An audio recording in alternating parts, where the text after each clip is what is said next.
Olá, IPCA! Hoje é quarta-feira, dia 9 de outubro de 2013.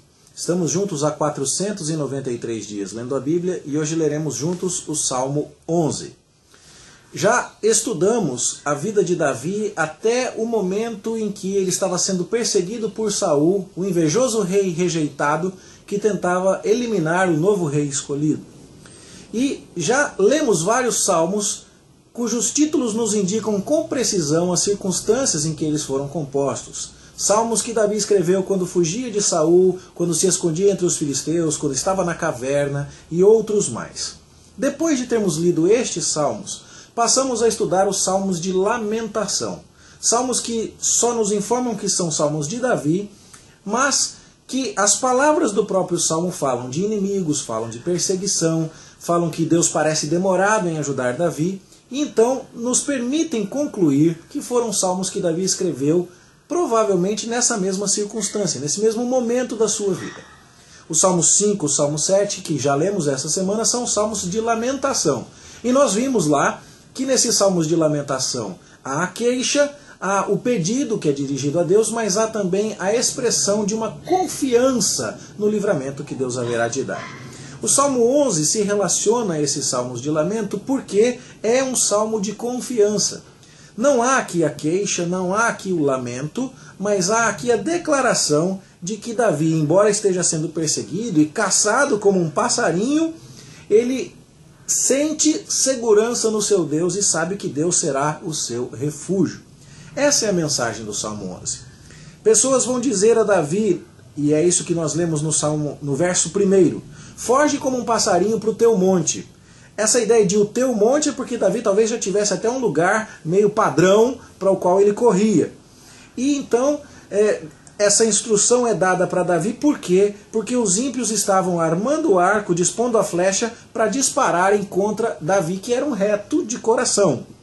Então eles chegam à seguinte conclusão no verso 3. Destruídos os fundamentos, o que é que o justo pode fazer? É como se eles estivessem admitindo no verso 3 que os ímpios não estão agindo nem jogando conforme as regras. Essa é a interpretação que nos parece mais plausível deste verso 3. Isso então, se concluído desta maneira, pode nos levar a 3 cenários possíveis. O primeiro cenário, aquele em que Saul, depois de ter prometido não tirar a vida de Davi, quebra a sua própria palavra e atenta contra a vida de Davi. Então o conselho seria, foge, porque não dá para confiar na palavra desse homem. Um segundo cenário possível, quando depois de receber a ajuda do sacerdote Aimeleque, Davi foge, mas Doeg, o edomita, o dedura para Saul, que vai até Nob e mata todos os sacerdotes que, no entendimento de Saul, haviam se comprometido com Davi. Então o conselho é, Davi, vá se esconder mesmo, porque Saul matou todos os sacerdotes, acabou qualquer esperança. O que é que você pode fazer? Saul destruiu os fundamentos, ele matou os líderes religiosos da nossa nação. Um terceiro cenário possível seria o cenário em que Absalão, muito tempo mais tarde, vai tramar um golpe de Estado para tirar seu pai do trono, tenta matar o próprio pai. Ele consegue apoio de algumas pessoas ali da corte e organiza essa revolta.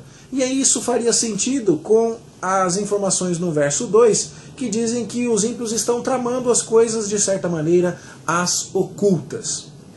Seja qual for o cenário específico deste salmo, se é que ele foi composto nos dias em que Saul quebrou a sua palavra e tentou matar Davi, será que, se ele foi composto na época em que Saul matou os sacerdotes em Nob, ou se ele foi composto no tempo em que Absalão tentou matar o seu próprio pai, ou se ele foi composto em outra época, com algum outro inimigo que nós nem mesmo tomamos conhecimento nas páginas da Escritura, o que importa é a sua mensagem.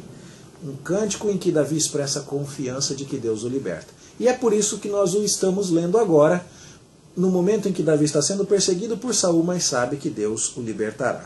Então, depois dessa descrição nos 3 primeiros versos, vem a resposta de Davi. Ele sabe que o Senhor está no seu templo celestial, que tem o seu trono no céu e de lá comanda tudo, e que Deus está olhando tudo o que está acontecendo lá embaixo.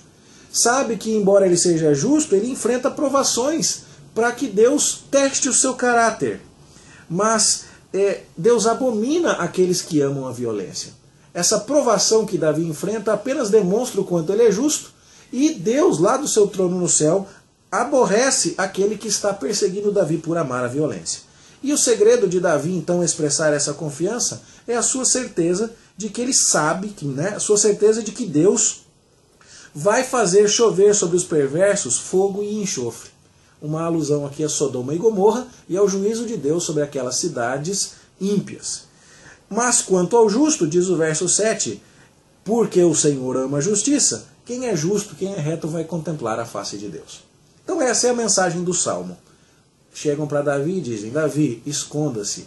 Aqueles que estão tramando contra a sua vida não estão respeitando mais nada. Não tem mais fundamento, não tem mais base nenhuma, não se sabe o que esperar dessas pessoas. Mas Davi diz, eu não vou me esconder em monte algum. Eu me escondo no Senhor.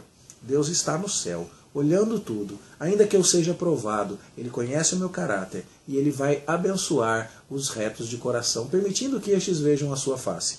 Mas aqueles que amam a violência vão receber o juízo de Deus, que vai fazer chover sobre eles brasas de fogo e enxofre, como fez lá em Sodoma e Gomorra.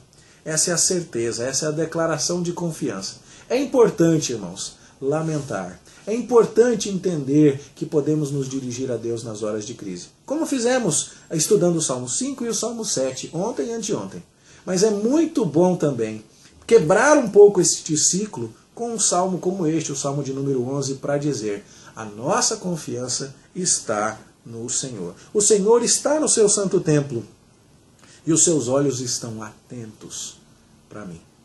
Que certeza maravilhosa. Eu espero que essa certeza console o seu coração e abençoe a sua vida e que Deus seja o teu forte refúgio em qualquer luta que você venha enfrentar.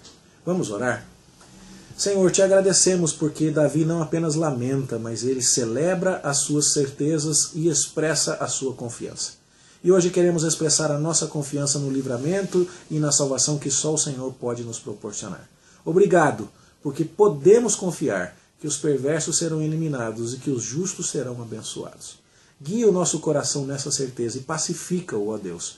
Nós te pedimos em nome de Jesus. Amém. Bom estudo para você e até amanhã, se Deus quiser.